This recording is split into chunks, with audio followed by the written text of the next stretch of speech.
Hello and welcome. It's time to learn more about crypto. SocialFi is probably the most exciting crypto investment opportunity right now and for the next decade.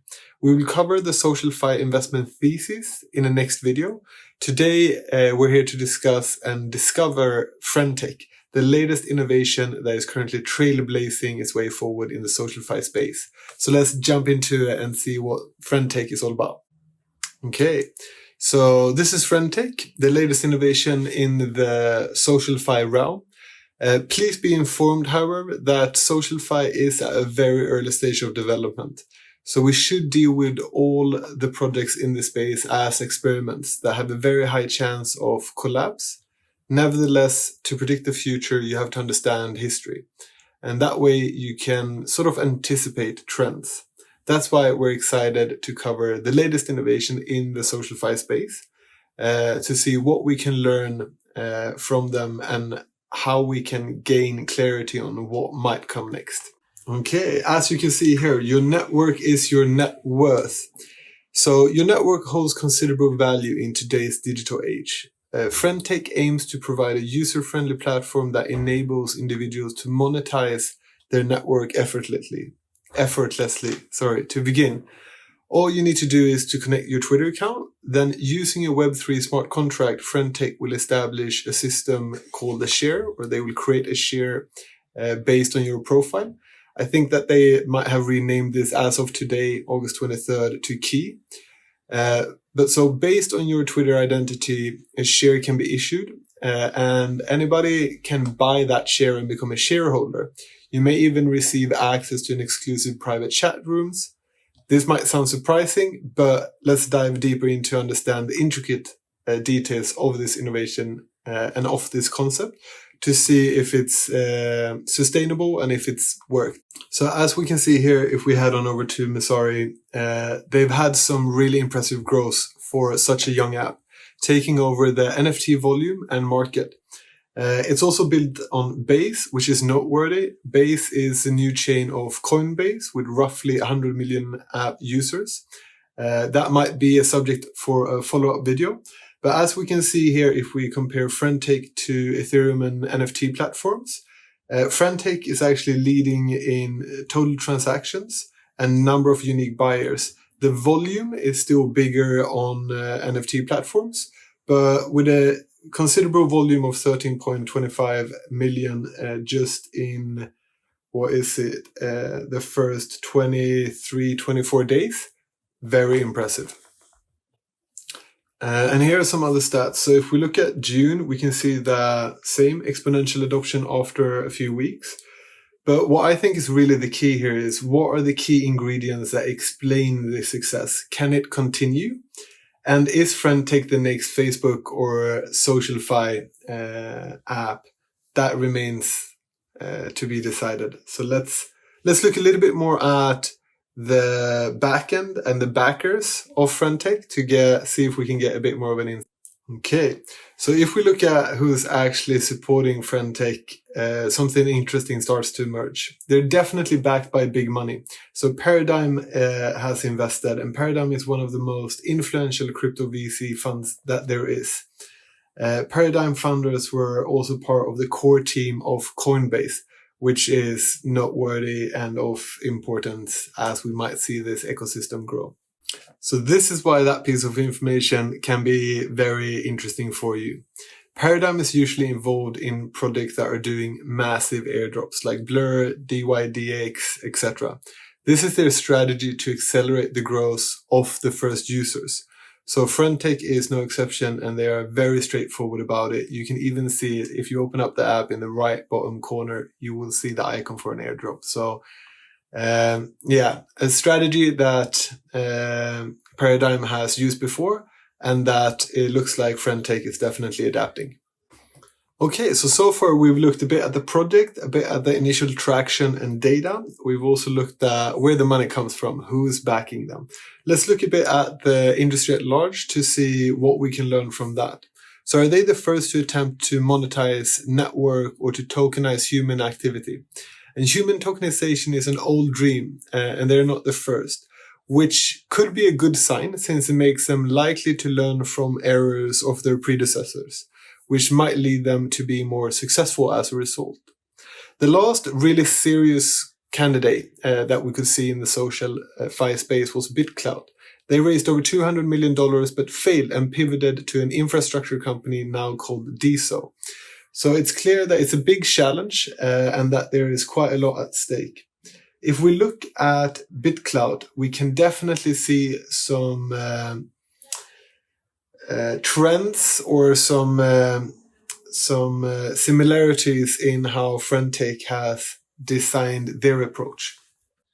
So if we look at BitCloud, the platform has two types of crypto assets, BitCloud and Creator Coins. And users can buy BitCloud from Bitcoin and use it to invest in Creator Coins. And these Creator Coins is essentially the price of each creator is measured based on their reputation.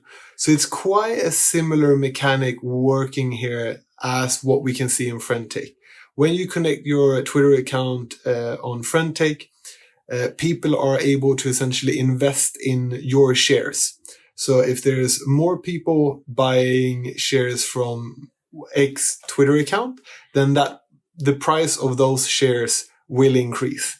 So it's a similar method that you can see Friend Tech applying that BitCloud pioneered earlier in the 2020, I think. So how is Friend Tech different?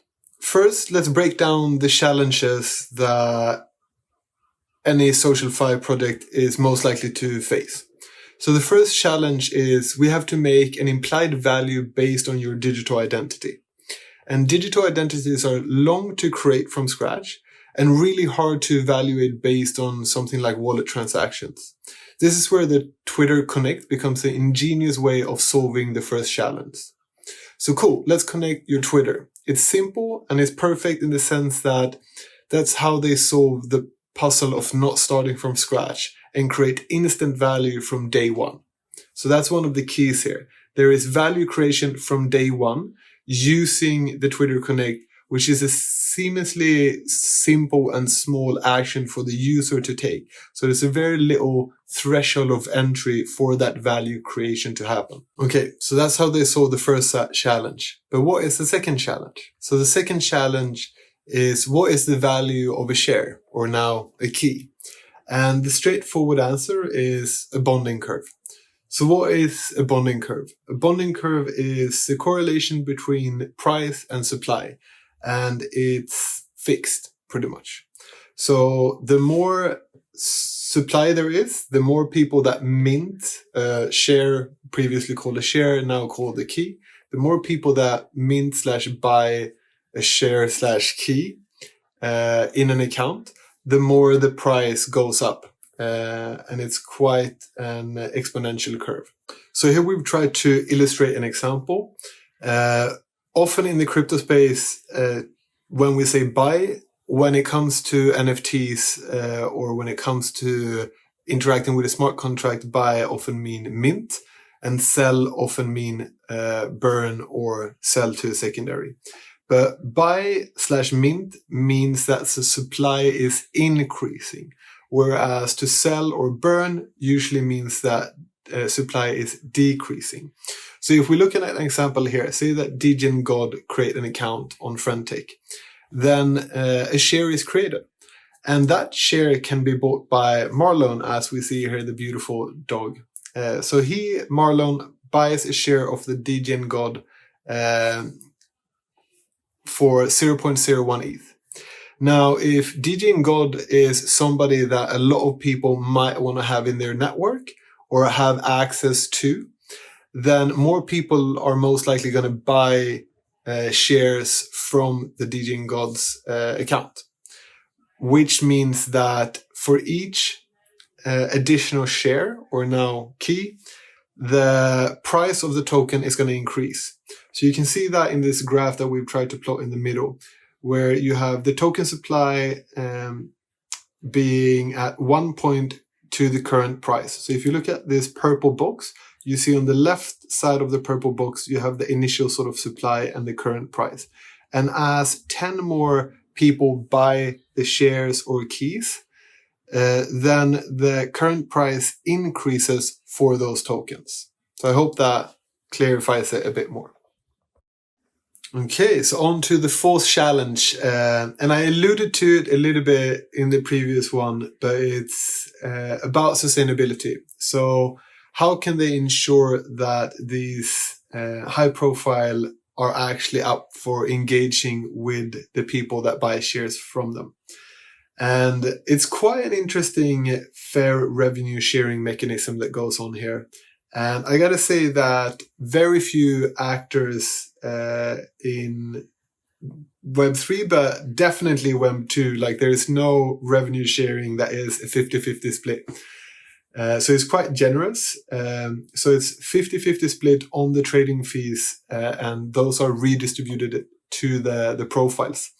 Friend Tech takes a 10% fee, which is quite high, but all considering quite a good revenue sharing mechanism here. And as we can see, if we just look at Kobe, I mean, he's made 150K, and we can see a lot more similar. So like, there's definitely a bunch of people with good networks that have value that are receiving upwards to 100K, 70K, 50K, 30K, 20K. And this is just after nearly 12, 13, 14 days.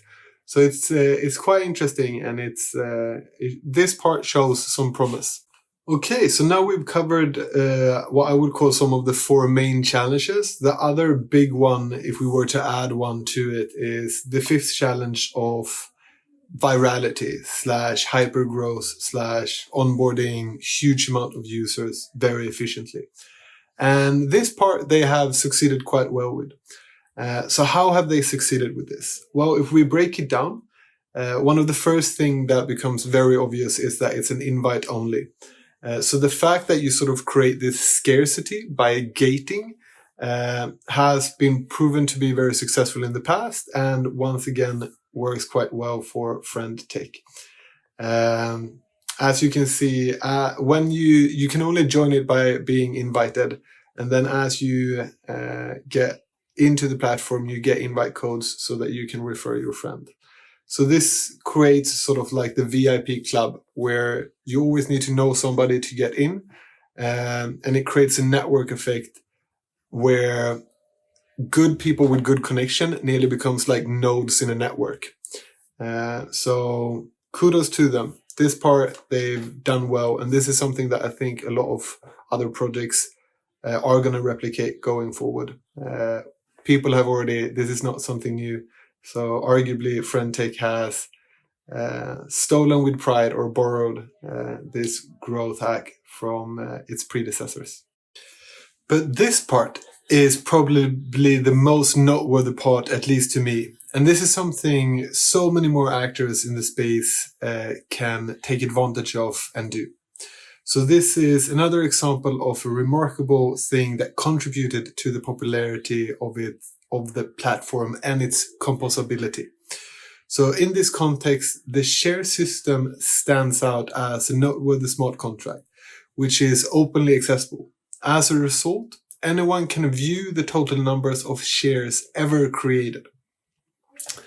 This has led to Aave and Hyperliquid, two decentralized perpetual DEXs or decentralized exchanges, platforms that have taken it a step further by listing a perpetual index or perp index that tracks the overall value of all the shares minted.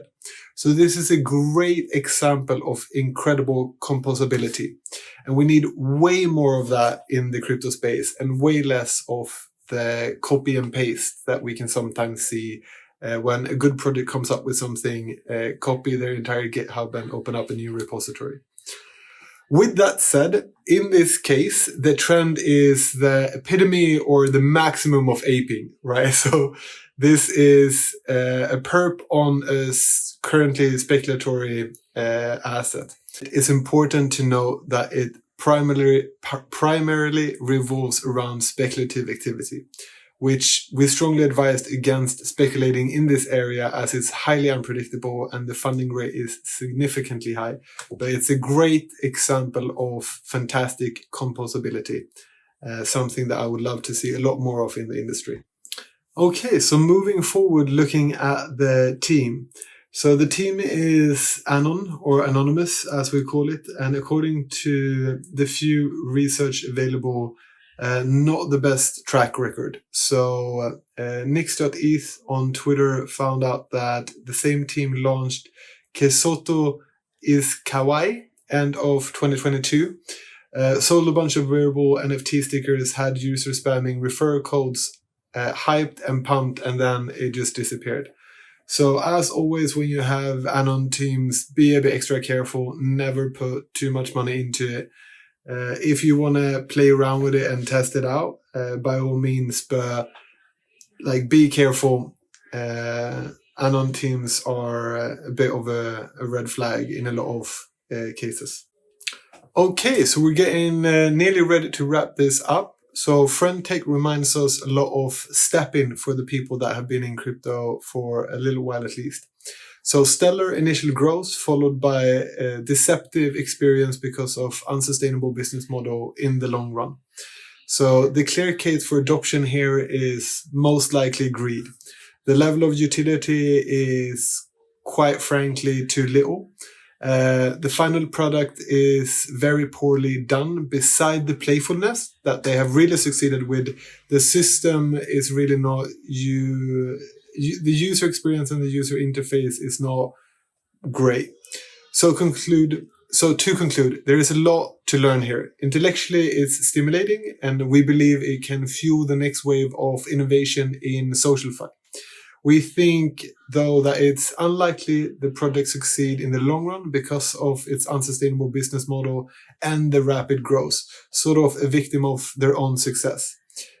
We still encourage you to try it out without speculating. This is absolutely not financial advice in any way. What we've tried to do here is to really untwine and understand Friend Tech, why it had such incredible growth, what are the challenges in the space and the space at large. So if we continue looking at the space, the trilemma to solve in the SocialFi space is the following as we see it. Playful, useful, and beautiful. And Friend Tech has definitely succeeded in solving one element here. They're definitely playful. Friend Tech is fun. That's simple. And we can see that on Twitter, right? But they haven't really nailed the other two. It's not useful, it's not beautiful to use, and the experience is not beautiful in itself. We can't wait, however, to see the next phase of development and see who is going to solve this triangle. Because whoever the first couple of actors are solving all three of these trilemma points is most likely one project to really, really look out for. That's all for us at SwissBorg.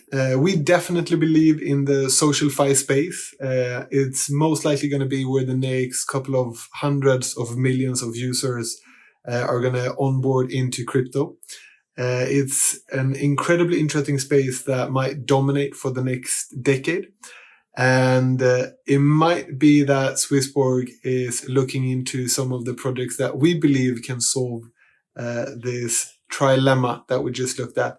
But until we have more to say on that, we hope all the best, and we hope that you enjoyed the educational content that we try to provide. And as always, stay healthy, stay wealthy, and love our CHSB.